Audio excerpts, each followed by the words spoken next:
not just in architecture, in just everything. I see a whole lot of women in Mumbai have turned blonde.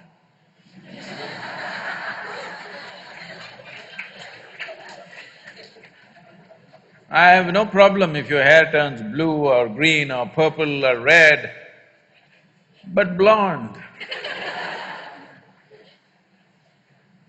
I have no problem with that color either, it's just that they left us 70 years ago, but they're still living in our minds. At least as a generation, we must stay away from that. When you're completely away, then you can make your hair color whatever the hell you want, but not in imitation of somebody, isn't it?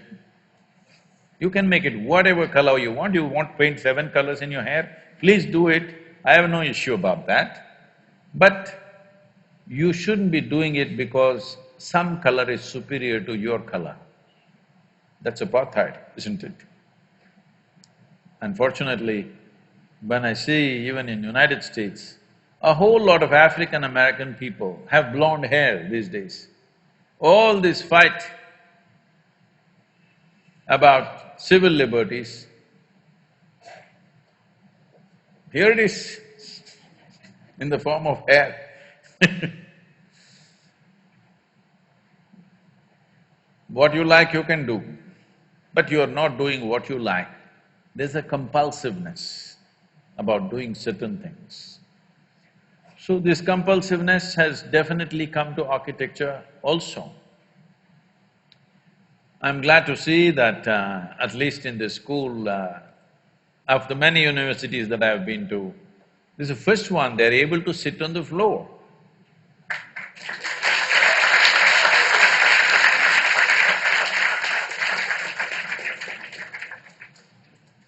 Most people are stuck like this, you know. See, I can't sit without a chair, or I can't walk without a crutch. Is it very different, I'm asking? In some way you crippled yourself, isn't it? What are you going to do if I leave you in the forest? How are you going to shit, I'm asking? Yes? Because people think there is some kind of fashion in crippling yourself. So this has gone into every aspect of our life and architecture. What to say of… See, if you look back at ancient India, what aesthetics! I'm sure you're all students of… many of you are students of architecture, or even if you're an artist, you notice many things. This is my problem. When I look at something, even if it's little off, even if it's minutely off, my eye doesn't miss it. So all the time everything bothers me little things which are off, geometrically off. Because my experience of life is largely geometric. For me, colors, textures, everything comes later. For me, something is geometrically right is very, very important. Because this is the essence of creation. In the physical world, the most important aspect is geometric perfection. The planets are going around the sun for quite some time, not held together by a steel cable or something. Geometric perfection is keeping it going, isn't it? If the geometry goes off of this solar system, that's the end of it. It'll all fly into oblivion. So geometry is very important. In the yogic sciences, the entire yogic sciences on the physical level is just about aligning your geometry, your individual geometry, to the cosmic geometry so that at some point there is no difference between you and the cosmos. You experience everything as yourself simply because you have attained to a certain level of geometric perfection. It's not just in the body, in your physiological structure, yes, but in your chemical structure, in your energy structure, you get your geometry aligned with the larger geometry so that you and that larger phenomena feels just the same because they're properly aligned. A machine Let's say an engine, let's say a car engine. If we say it is well engineered, essentially we are saying it's geometrically perfect. Yes or no? It is geometrically so perfect, there is least amount of friction. The same goes for this. If it is geometrically perfect, there is least amount of friction. If there is least amount of friction, there is very little wear and tear in terms of life. So architecture is dwellings and usable buildings that we build. In some way, they must find their place with the rest of the creation. I think we've lost this completely simply because we got certain liberty with material. Once steel and concrete came, we thought we can build like this, we can build like this, we can build like this, whichever way we want, because of the strength of the material. Doing things with just sheer force is all right sometimes for utility. But if you do everything like that, your life will become ugly. Not only the building, your life will become ugly because you're doing things with force. Life is beautiful when we can do things with minimum force and maximum impact. Yes or no? Anything that we do it with minimum force but with maximum impact, then life feels aesthetic and beautiful. If you exert maximum force for minimum impact, that's a crude way to live.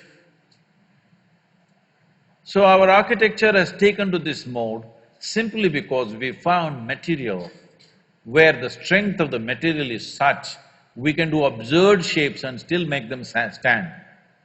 Something which has no right to stand up geometrically is standing up simply because of the strength of the material. If we withdraw from that excitement of finding new material to a more sensible geometry in the world, well, you will see world will feel much better. People will be much healthier physically and mentally if they live in such buildings. There'll be many other benefits. Above all, you will cause minimum disturbance to everything around you. So, when we started designing buildings, now everybody is in appreciation and in agreement, but when I first started talking about it, our own people who are around me, they look at me like this, and once I turn back, they roll their eyes at each other, is he gone crazy? It's not that I have a rear view mirror, they don't understand this. But it took lot of talking and talking and talking and talking endlessly to make them understand that it'll work.